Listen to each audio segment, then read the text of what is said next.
চোর যত বড়ই হোক একদিন না একদিন ধরা পড়বেই।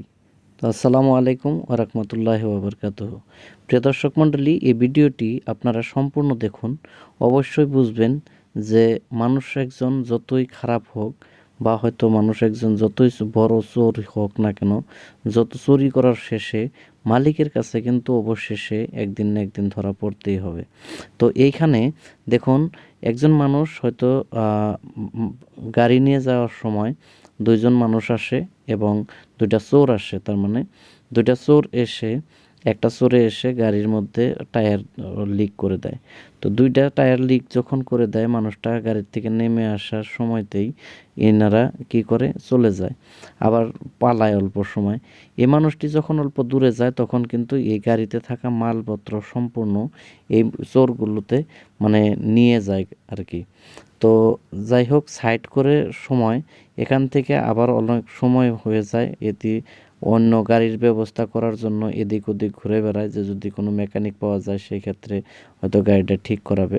সেই ক্ষেত্রে চোরেরা আরও কিছু সময় বেশি পেল, আর চুরি করে আরও সুবিধা পেল আর কি। তো এই ক্ষেত্রে দেখুন, অলরেডি নিয়ে আসলো। তারপর আরেকটা চোর ছিল, দুইটা চোর একলগ হয়ে মালপত্রগুলো যতগুলো আছে গাড়ির থেকে নিয়ে যায়। তো মালিক যখন আসে, দেখে যে আমার এখানে মাল আরও ছিল, কিন্তু মালিকে দেখে মাথাটা অবাক। আমার পাশ এমনভাবে লেগেছে যে আমার অবস্থা মানে অনেক খারাপ করে দিল। তো গাড়ির মধ্যে হয়তো পাংচার করে দিছে। যাই হোক, কার্টনের মধ্যে কিছু মালপত্র ছিল, সেই মালগুলো এখন চোরেরা ভাগাভাগি করতেছে। খুলে দেখলো ভালো বস্তু, মানে গ্যাস আছে আর কি, গ্যাসের চুলা। তো সেইগুলো বস্তু এরা তার মানে হয়তো ভাগাবাটা করে বিক্রি করবে, এখানেই হয়তো বিক্রি করবে, যার জন্য সম্পূর্ণ রেডি করতেছে। দুই চোরে ভাগাভাগি করে কি করবে সেটা ভাবনা চিন্তা করে এরা হয়তো ম্যানেজ করতেছে। সম্পূর্ণ মাল আনলোডিং করলো। এবং সে মালিকটাই দেখুন এদিক ওদিক ঘুরে ঘুরে অনেক সমস্যায় পড়ে গেছে। তো এদিকে এ চোর দুটাই দেখুন, এদিকে মানুষ রাস্তা দিয়ে হাঁটে যাওয়ার সময় মানুষকে ডেকে ডেকে এই চৌকাগুলো সেল করতেছিল। তো উচিত মূল্য থেকে কিছু কম দেওয়ার সাথে সাথে মানুষগুলো হয়তো কোনো চিন্তা ভাবনা না করে নিয়ে যায়। তো এভাবে দুই একটা করে করে যখন সেল করতেছে, তবে দেখুন মানুষগুলো যে এদিকে কিন্তু এই মালিকটাই অনেক কষ্ট করতেছে গাড়িটা ঠিক করার জন্য। চাকা নিয়ে আসার সময় দেখে তার মাল নিয়ে অন্য একটা মানুষ চলে গেল, কিন্তু তবু লক্ষ্য করেও কিছু বলেনি। তারপর আবার এই চোরে দুইটা মানুষ যাওয়ার সময় তাদেরকে ডেকে তাদের কাছেও দুইজনের কাছে দুইটা সেল করে দিল।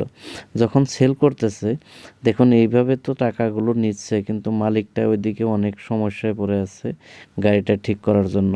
তো এই দুইজনে চোরের কাছে থেকে কিনে যখন গাড়ির মালিকের সামনে দিয়ে যাচ্ছিল, তখন এ দুইটা দেখে তার সন্দেহ হয়। তখন দাঁড়ানোর জন্য বলে ডাক দিয়ে। তো মালটা দেখে দেখলো যে এটা তো আমারই মাল। তো সেই ক্ষেত্রে কোথার থেকে আনলো বা হয়তো জিজ্ঞাসা করলো, তখন তারা বলল অমুক জায়গায় থেকে। তো এই মানুষটি মালিক কিন্তু সেখানে মানে যাচ্ছিল।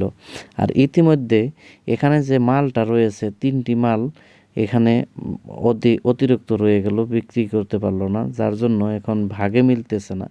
একটা হয়তো দুইজনে একটা একটা করে নেবে। এটার পর লাস্টে একজনে বলল কি তুই নিয়ে যা। চালাক যে, সে তো টাকাটা নিয়ে চলে গেল। তারপর দেখুন আরেকজনে মাল তিনটা নিয়ে যখন যাচ্ছিল, মালিকের কাছে ধরা পড়লো। এটাই হলো বাস্তব। তো ভিডিওটি ভালো লাগলে অবশ্যই লাইক করবেন।